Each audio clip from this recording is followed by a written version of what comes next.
Бүгінге жетер енді Қошқаржан. Қалай ойлайсың? Қораның ішін айналып 10 рет жүгіріп шық. Содан соң демаларсың. Сен мені мына түріңмен өлтіріп тындырарсың. Міне қарашы, қор сүлдерім қалды. Жаттығу қаншалықты қиын болса, ұрыс та соншалықты оңай болады. Ой, сен де, мақалыңа сақалым. Шөлде бөліп барам. Мыналар бізге су бере ма бүгіндікке? Ата көрінбейді ғой өзі. Шалды көрмедің бе, Қошқар? Білмеймін теке, базарға кеткен болар. Базар жоқ, шал да жоқ. Су беріңдер, су! Су! Ей, үнің өшкір теке, бақыра берме, шыдамсыз неме.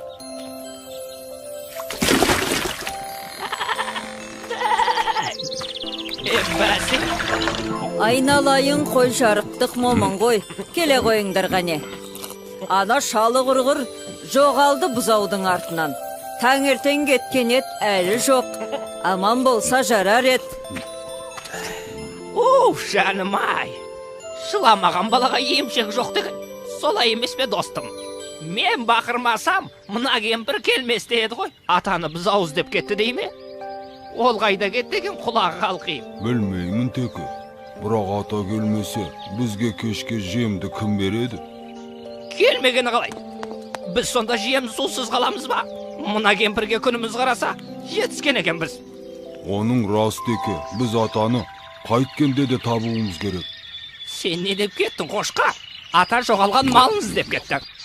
Ол дұрыс. Ал сен малдың жоғалған адамды іздеп кеткенін көргенсің бе?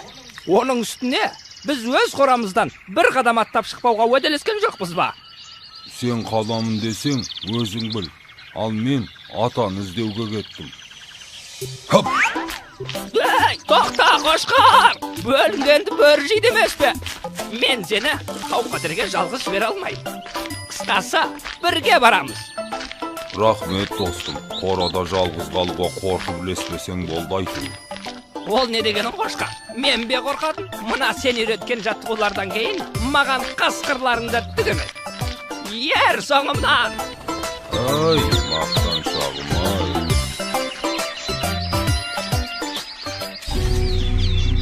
Ай, қалай атады өзі? Бет аулақ, атылып кетер! Ал шалы.